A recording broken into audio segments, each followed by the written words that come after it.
Muy buenos días, hermanos. Una alegría estar nuevamente con ustedes. Un saludo de los hermanos de la Iglesia de la Espada. No sé si ustedes se enteraron, pero esta tarde los esperamos a todos ustedes en la Espada por una reunión muy especial. Vamos a estar orando y encomendando al Señor a nuestros hermanos Andrés y Leticia, que van de misioneros a Canadá.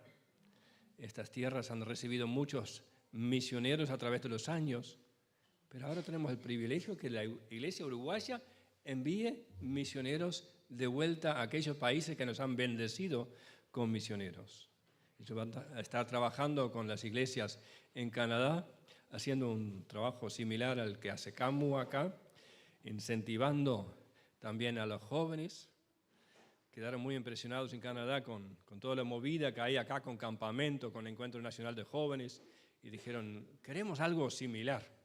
Y bueno, esta tarde, a las 5 de la tarde, esperamos a todos ustedes, para juntamente con todas las iglesias del Uruguay, estar orando por Andrés, por Leticia, y festejar este momento realmente especial en la historia de la Iglesia, de poder enviar misioneros a un país tan lejano como es Canadá. A las 16:40, así que 4:40, ya están abiertas las puertas, pueden saludar. A las 5 tenemos que empezar en punto, así que si digo 5 no es para que ustedes lleguen a las 5 y saluden, no pueden saludar más. A las 5 empezó la reunión. Y les cuento por qué. En realidad no encontramos lugar en la agenda de las iglesias para hacer este día y tampoco podemos dejarlos ir sin orar todos juntos por ellos. Hoy termina la campaña en Maldonado. Hay iglesias que tienen reunión hoy de noche, así que lo tuvimos que meter justo entre todos los eventos. Así que arrancando en punto y terminando en punto, hacemos posible que los hermanos que tengan reunión esta noche puedan llegar a la reunión de sus iglesias. Así que agradezco que todos estén en hora. Arrancamos en punto y terminamos en hora para que aquellos hermanos que tienen otra actividad hoy también puedan cumplir con sus responsabilidades. Vamos a hablar hoy acerca de la Biblia. Todos los domingos predicamos desde la Biblia, pero hoy, además de abrir la Biblia, quiero hablar acerca de la Biblia, porque todavía es el mes de la Biblia. Ustedes se enteraron acá en Ituzaingó también, ¿no? Sí. Espero que hayan tenido diferentes actividades por el mes de la Biblia. ¿Alguien sabe por qué septiembre es el mes de la Biblia?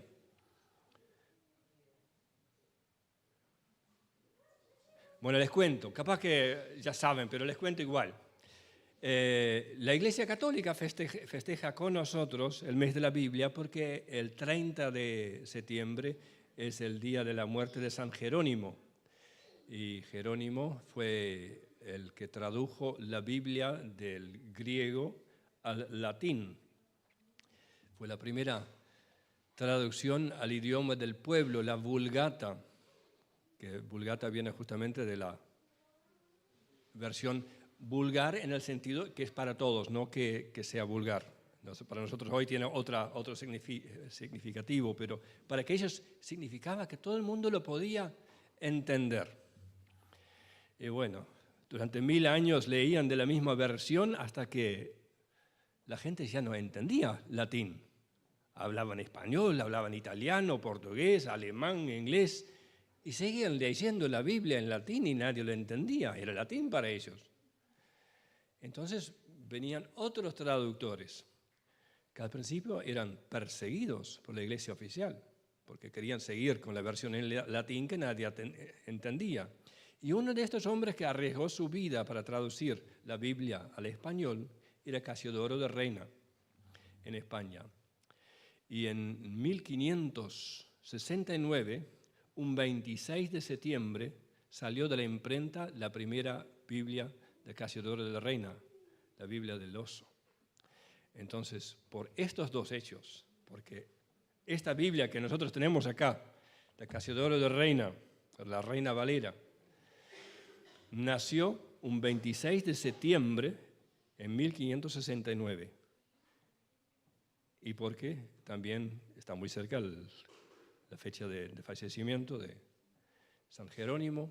Por esas dos razones, este mes, el de septiembre, es el mes de la Biblia. La Biblia es una biblioteca. Cada uno que trajo una Biblia trajo toda una biblioteca en esta mañana. Tenemos los 5 libros de Moisés, el Pentateuco, la ley. Tenemos los libros históricos, tenemos poesía en la Biblia, profetas mayores y profetas menores, no porque eran más importantes unos que otros, sino porque algunos son cortitos y otros son más largos. Después tenemos el Nuevo Testamento, con los Evangelios, el comienzo de la Iglesia en Hechos de los Apóstoles, luego las cartas y el último libro de la Biblia, Apocalipsis, profecía. La Biblia es un libro muy especial por todos nosotros. Decimos que es el libro de Dios. Sin embargo, hay mucha gente, y hubo mucha gente en todas las edades, que atacaron la Biblia. Últimamente hay un ateo bastante conocido, no sé si cuántos han escuchado de Richard Dawkins, un ateo inglés, biólogo, que dice que hay que sacarle el estatus especial que tiene la Biblia. Hay que leerlo como un libro más, como Shakespeare o como un libro de Onetti o de Benedetti o de Borges. Es simplemente literatura nada más. Y en realidad no me asusta que él piense así. Lo que sí me asusta es la falta de conocimiento y de amor por las Escrituras entre los cristianos.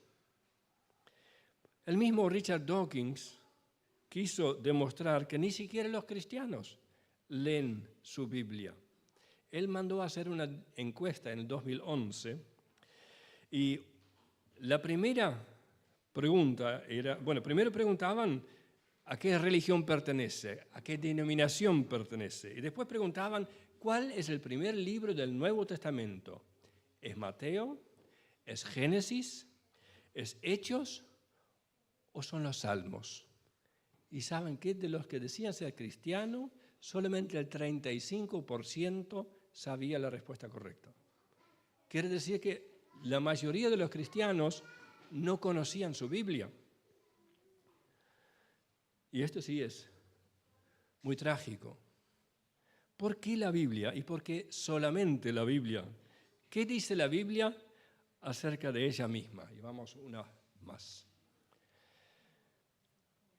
3.808 veces leemos en la Biblia que Dios nos habla explícitamente. Dice en Génesis 1:3, dijo Dios. Ahí escuchamos la voz de Dios. Dios dijo, sea la luz, y fue la luz. Génesis 17, era Abraham de 99 años cuando le apareció Jehová y le dijo. Y otra vez escuchamos la voz de Dios. Yo soy el Dios Todopoderoso, anda delante de mí y sé perfecto. En Éxodo 20 leemos, habló Dios todas estas palabras diciendo, yo soy Jehová tu Dios, que te saqué de la tierra de Egipto, de casa de servidumbre, no tendrás dioses ajenos delante de mí. Palabra por palabra, palabra de Dios. Pero también lo que dijeron otros, y lo tenemos anotado en la Escritura, es palabra de Dios. Miren, Marcos capítulo 7, versículo 10. Dice, porque Moisés dijo, honra a tu padre y a tu madre, y el que maldiga al padre o a la madre muera irremisiblemente. ¿Quién dijo esto? No prestaron atención, otra vez. Porque Moisés dijo, honra a tu padre y a tu madre, y el que maldiga al padre o a la madre muera irremisiblemente. ¿Quién lo dijo? Moisés. Muy bien. Mateo capítulo 15, versículo 14. Porque Dios mandó, diciendo, honra a tu padre y a tu madre, y el que maldiga al padre o a la madre muera irreversiblemente. ¿Quién lo dijo? Dios. Así que lo que Moisés dijo, lo dijo de parte de Dios, es palabra de Dios. En Hechos capítulo 4, versículo 25, tenemos Pedro y Juan que justo salieron de la cárcel y oran al Señor y citan un salmo de David. Y dicen que por boca de David, tu siervo, dijiste, ¿por qué se amontinan las gentes? Los pueblos piensan cosas vanas. Se reunieron los reyes de la tierra y los príncipes se juntaron en uno contra el Señor y contra su Cristo. Esta es una cita textual del Salmo 2. Y dice Pedro y Juan, por boca de David, tú, oh Dios, dijiste. El Salmo 2 es palabra de Dios. Dios habló a través de David.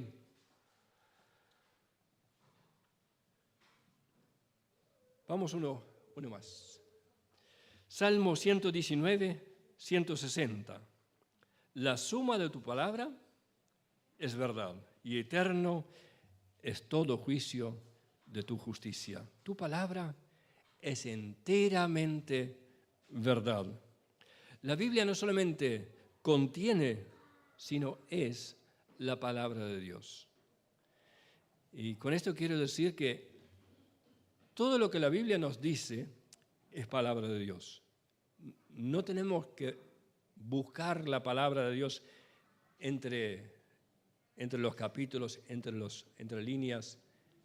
Lo que la Biblia dice es palabra de Dios. Hay algunos teólogos que dicen, no, hay algunas cosas que son palabra de hombre y otras son palabra de Dios. No.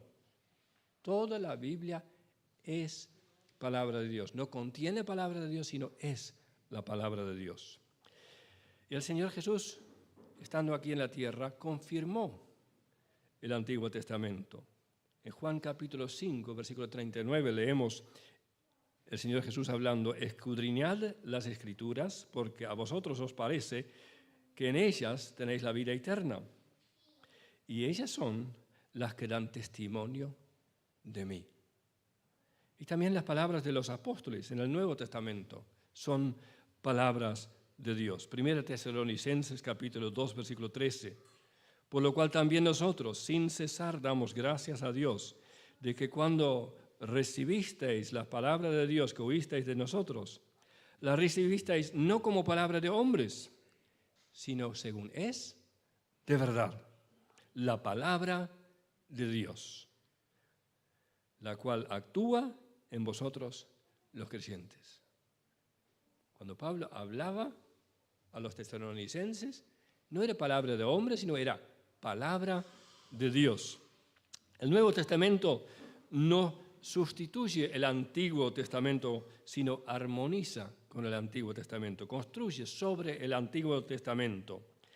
Y así los creyentes en Berea podían controlar, a ver, lo que ahora está diciendo Pablo, ¿es cierto?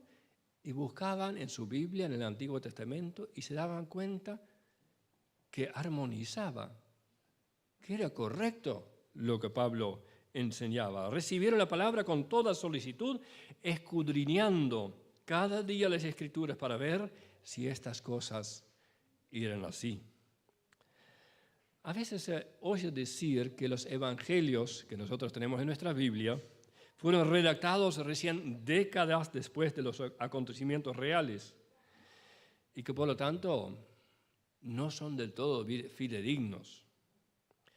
Pero ustedes saben que estos son cuentos que el maestro me contó esto en la escuela. Los que veían a Jesús, después contaban a otros, que contaban a otros, y después por un teléfono descompuesto, ustedes conocen el juego, ¿no? Cuando uno pasa un cuento, unas palabras de uno a otro, al final sale totalmente otra cosa. Bueno, en la Biblia es lo mismo. Lo contaron unos a otros y al final escribieron cosas que vaya a saber qué relación tiene con lo que se dijo en su momento. ¿Saben qué? Todo invento esto. No es cierto.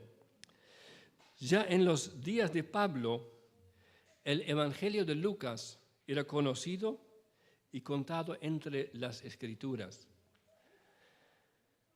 En 1 Timoteo capítulo 5, versículo 18. A ver si lo tenemos ahí. Pero anda volando el hermano en el fondo.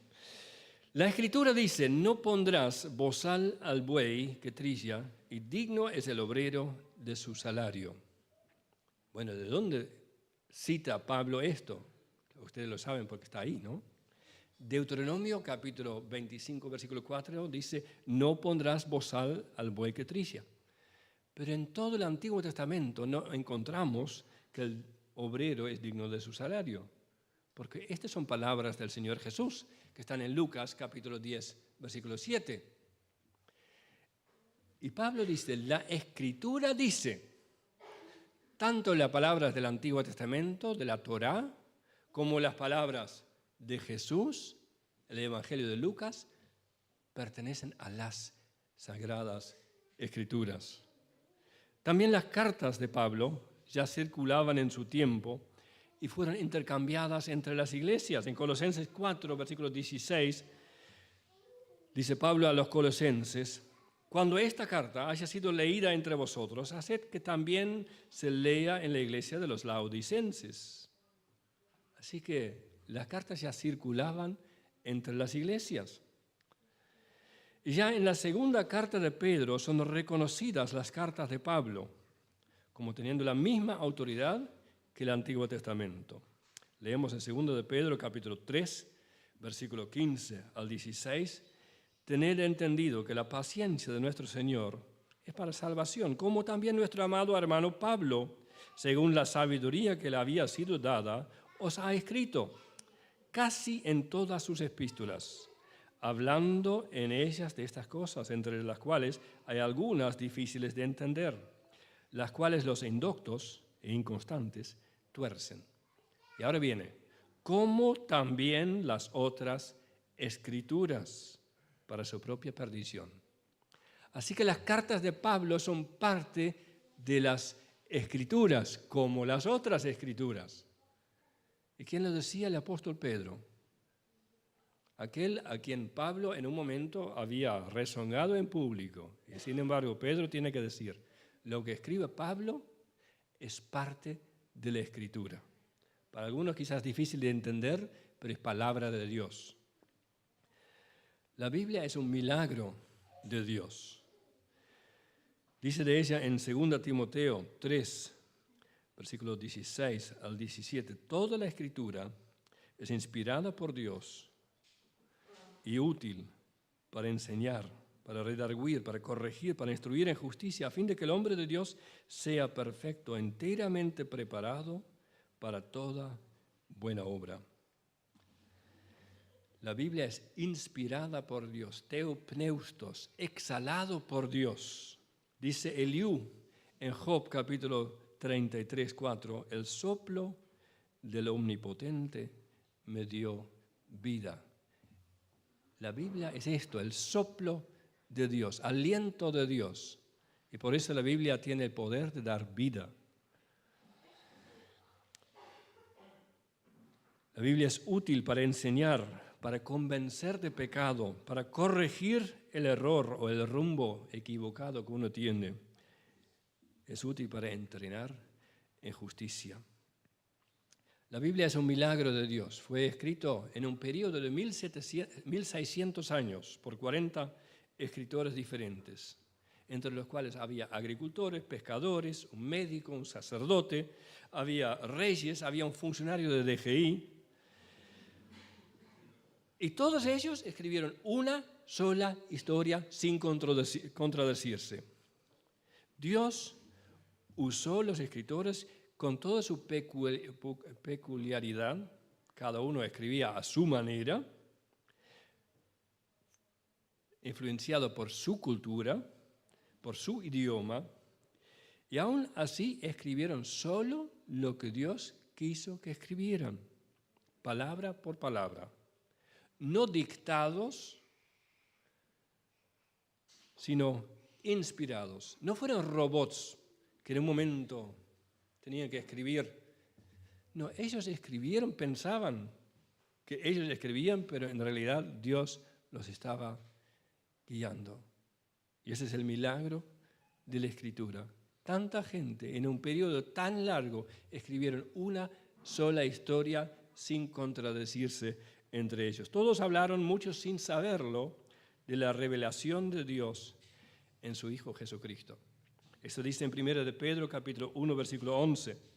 Los profetas que profetizaron de la gracia destinada a vosotros, inquirieron y diligentemente indagaron acerca de esta salvación, escudriñando qué persona y qué tiempo indicaba el Espíritu de Cristo que estaba en ellos, el cual anunciaba de antemano los sufrimientos de Cristo y las glorias que vendrían tras ellos. Ellos no entendían exactamente qué estaban anunciando los profetas del Antiguo Testamento. Estaban escudriñando. ¿Esto es para ahora? ¿Es para después? ¿Qué tiempo? ¿Qué persona está indicando Dios? Hablaban de la obra de Cristo y de las glorias que seguirían. Dice René Page, un teólogo, creo que es francés, que el Antiguo Testamento es la preparación de la salvación, los evangelios, la ejecución de la salvación, los hechos de los apóstoles, la divulgación, la predicación de la salvación, las cartas, la explicación de la salvación, y Apocalipsis, la culminación o la consumación de la obra redentora. Ahí todo será perfecto. ¿Qué pensar de la discusión acerca del canon bíblico? ¿No es cierto que muchos libros que favorecían el lugar de la mujer fueron eliminados? Que en un momento el pagano emperador Constantino decidió qué libros sacar y poner a la Biblia. Ustedes que han escuchado del Código Da Vinci, este libro que se hizo famoso en un tiempo atrás, que en realidad es una tontería, pero muchos lo toman como algo serio. Estos mitos son tan fuertes que aún creyentes los creen. Hay gente que dice, no, porque Constantino cambió el sábado por el domingo y cambió la Biblia. No, Constantino no hizo nada de todo esto. A ver, ahora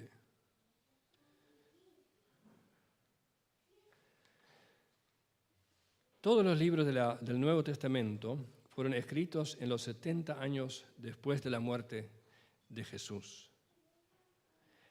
Pero no así los otros evangelios que algunos diarios nos quieren hacer creer que eran también parte de la Escritura. Hay obras gnósticos que cuentan historias inverosímiles acerca de Jesús que datan de mucho después. Sería como si después de 500 años cuentan que para de sufrir tenían la doctrina verdadera de todos los creyentes en Uruguay. Es tontería. Son gente que nosotros consideramos que posiblemente ni siquiera sean cristianos. Pero hay historiadores que, comparando con nuestro tiempo, comparando con el tiempo de Jesús, dicen, no, en aquel entonces la gente creía tal y tal cosa. No, fueron 2 o 3 locos que creían esto, pero la iglesia no creía esto. Hasta la fecha tenemos 5.800 copias griegas del Nuevo Testamento, con la asombrosa cantidad de 2,6 millones de páginas de texto bíblico. Ningún otro texto antiguo puede compararse con el Nuevo Testamento en cuanto al volumen de manuscritos, ni cuando consideramos lo cerca que están los manuscritos más antiguos de los originales. Vamos uno más adelante, que ahí tenemos un papiro, el papiro 52, que es del año 125 después de Cristo. Fue encontrado en Egipto. Y es un pedacito, pero lo que se encuentra ahí nos muestra que es idéntico a lo que tenemos en la Biblia. Y esta era una copia, quizás otra copia del Nuevo Testamento. y ya estaba en Egipto en el año 125. Quiere decir que en 50 años la Biblia había viajado de Israel a Egipto y la iglesia en muchas partes ya estaba leyendo lo que tú y yo estamos leyendo hoy. Y no esas tonterías que inventaron mucho después y que no tienen nada que ver con el Nuevo Testamento. Del Antiguo Testamento tenemos hallazgos aún más viejos del tiempo del primer templo. Vamos, y uno más. Acá tenemos el rollo de plata del siglo VII antes de Cristo. Es del tiempo del primer templo. Y es un pasaje de Números con la bendición sacerdotal. Lo encontraron en el rollo de plata, fue conservado y es lo que nosotros tenemos en nuestra Biblia. La Biblia no fue cambiada ni por Constantino ni por nadie. Es lo que nosotros tenemos hoy en nuestras manos. Además, vemos que la Biblia tiene un testimonio interno que es muy fuerte. La Biblia se afirma a sí misma. En el Nuevo Testamento hay 295 citas textuales del Antiguo Testamento y hay 613 referencias implícitas al Antiguo Testamento. A veces el escritor del Nuevo Testamento menciona algo y dice, se está refiriendo a tal historia. Bueno, de estos hay 613 referencias implícitas. Y cuando uno conecta todas estas conexiones en la Biblia, tiene un tipo de arcoíris como esto. Si ahora agarramos un libro de los gnósticos o de los apócrifos y los metemos ahí, vemos que hay un bache, porque no hay conexiones. La Biblia no cita a los apócrifos. Entonces, vemos que la Biblia se confirma a sí misma como inspirada por Dios. Porque algunos dicen, bueno, habría que ser católico porque la Iglesia Católica nos dio la Biblia. Es cierto que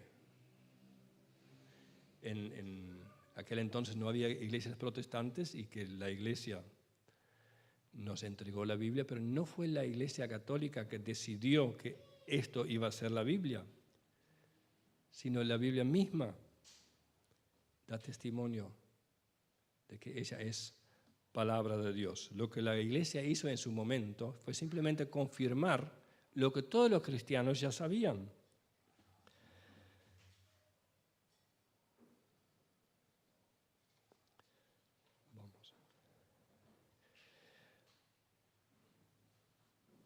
Una década después de la muerte de Constantino, en 393, se definió el canon en la ciudad de Hipona, así que Constantino no podía ni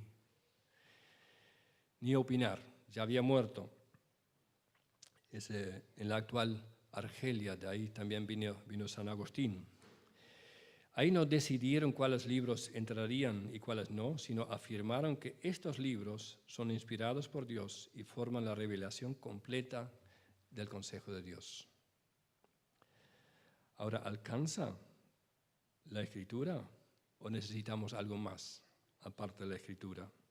Si vamos a 2 Timoteo, capítulo 3, versículo 15, leemos que Pablo dice a Timoteo, tú has sabido las sagradas escrituras, las cuales te pueden hacer sabio para salvación por la fe que es en Cristo Jesús. Las escrituras alcanzan para ser salvo y también alcanzan para ser santo. Alguien ha dicho que una palabra de la Biblia alcanza para ser salvo y toda la Biblia la necesitamos para vivir una vida en santidad. Santifícalos en tu verdad, dice el Señor Jesús. Tu palabra es verdad. Santifícalos en tu verdad. Tu palabra es verdad. La Biblia alcanza para vivir una vida en santidad. Toda la Escritura es inspirada por Dios y útil para enseñar, para redarguir, para corregir, para instruir en justicia, a fin de que el hombre de Dios sea, ¿qué cosa? Perfecto, enteramente preparado para toda buena obra. La Biblia alcanza.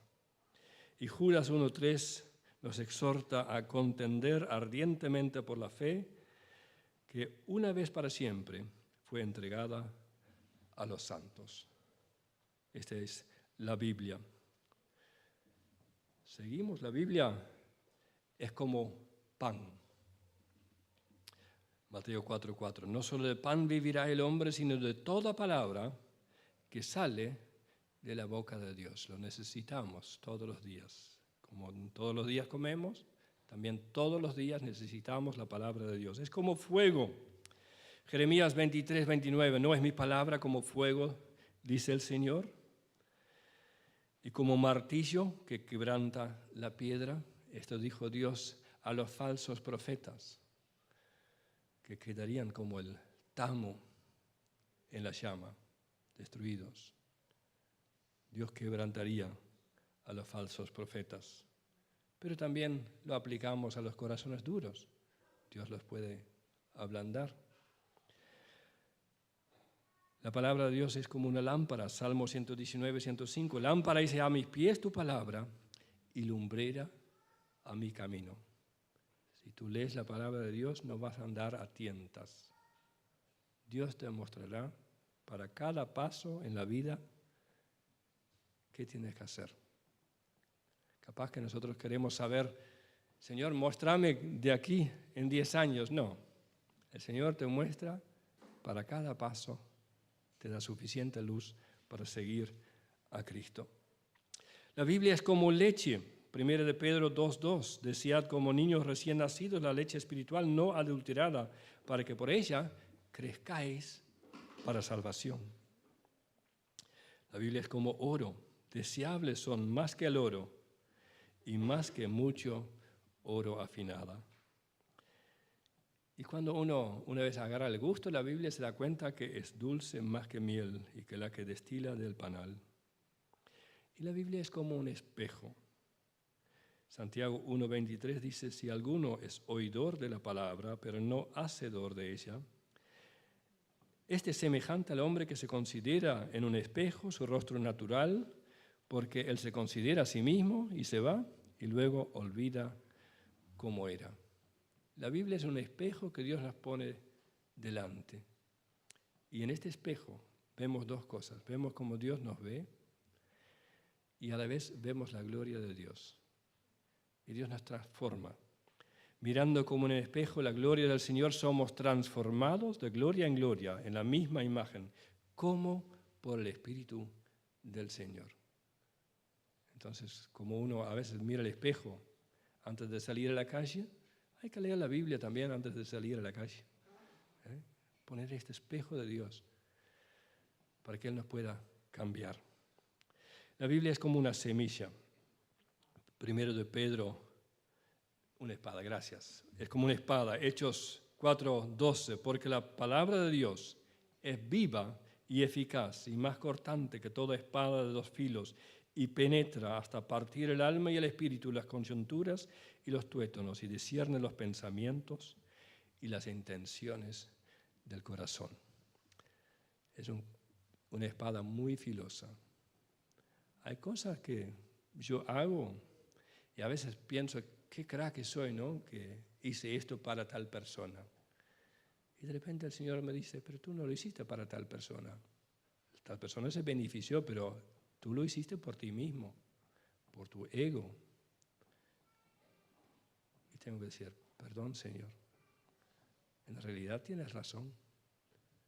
Aparentaba hacer algo para otra persona, pero lo hice para mí.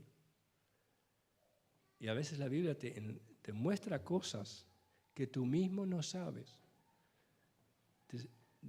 Te revela las motivaciones de tu corazón. Separa cosas tan finitas, tan imposibles de separar, como las coyunturas y los tuétanos. Ahí la palabra de Dios divide y dice, esto es así y esto es así. Y digo, sí, Señor, tú tienes razón. Tú me conoces mejor que yo me conozco a mí mismo. Y por último, la Biblia es una semilla. Somos renacidos no de cimiento corruptible, sino de incorruptible por la palabra de Dios que vive y permanece para siempre. Y por eso hay que anunciar la palabra de Dios, porque es la simiente del nuevo nacimiento. Yo puedo hablar un montón de cosas, pero lo que realmente convence y cambia a una persona es la palabra de Dios, porque la palabra de Dios es como una semilla. Quiero terminar con 1 de Pedro 2:2, que ya lo leímos. Desead como niños recién nacidos la leche espiritual no adulterada, para que por ella crezcáis para salvación. Es lindo hablar acerca de la Biblia, es un milagro la Biblia, vamos a la última placa, pero hay que llevarlo a la práctica, hay que gustar la palabra de Dios y ver que Dios es bueno. Dichoso el hombre que confía en Él, que escucha su palabra y hace lo que ella dice. Padre Celestial, te damos gracias por tu revelación, que tú te diste a conocer a través de la Escritura, que en ella podemos ver al Señor Jesucristo, tu revelación máxima. El Señor Jesús dice, el que me ha visto a mí ha visto al Padre. Y Señor, tenemos todo lo que precisamos para conocerte, para agradarte, para recibir vida de ti. Y Señor, de esta vida queremos hablar a otros también. Queremos compartirla con los que nos rodean. Te pedimos, Señor, que tú nos ayudes a usar este espejo, esta lámpara, esta espada en nuestro diario vivir. En el nombre de Jesús. Amén.